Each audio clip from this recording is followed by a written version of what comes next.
రాష్ట్ర విభజనపై అధిష్టానం స్పీడ్ పెంచుతోంది. ఒక్కసారి నిర్ణయం జరిగిపోతే ఇక ఆగేది లేదని తేల్చి చెబుతోంది. సీమాంధ్ర కాంగ్రెస్ నేతలు ఎన్ని విన్నపాలు చేసినా లైట్ తీసుకుంటుంది. దీంతో విభజనకు మానసికంగా సిద్ధమయ్యారు సీమాంధ్ర కాంగ్రెస్ నేతలు.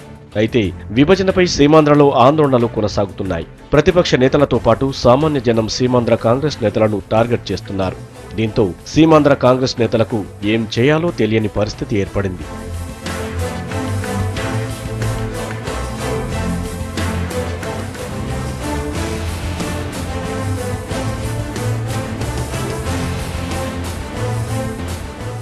సీమాంధ్ర ప్రజలను శాంతింపజేసేందుకు అధిష్టానం దగ్గర కాంగ్రెస్ నేతలు వేస్తున్న ఎత్తులు పనిచేయటం లేదు. హైదరాబాద్ విషయంలో వెసులుబాటు కల్పించుకుందామన్నా పరిస్థితులు సహకరించడం లేదు. హైదరాబాద్ను తెలంగాణ ప్రాంతానికి ఇవ్వకుంటే కాంగ్రెస్ కు వచ్చే రాజకీయ లబ్ధి కూడా ఏమీ ఉండదు. ఇలాంటి సమయంలో సీమాంధ్ర ప్రజలను శాంతింపజేసేందుకు అధిష్టానం కొత్త ప్లాన్స్ వేస్తోంది. ప్రత్యేక ప్యాకేజీలతో మనస్సు గెలుచుకోవాలనుకుంటోంది. దీంతో ఆందోళనలు కొంతలో కొంతైనా తగ్గించవచ్చని అధిష్టానం భావిస్తోంది.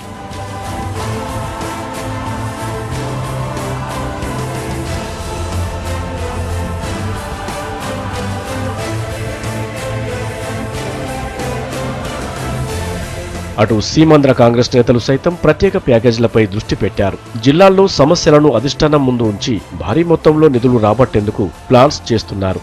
ఇదే విషయాన్ని ప్రజలకు చెప్పాలనుకుంటున్నారు. దీంతో ప్రతిపక్షాల నోళ్లు కూడా ముయించవచ్చనుకుంటున్నారు సీమాంధ్ర కాంగ్రెస్ నేతలు.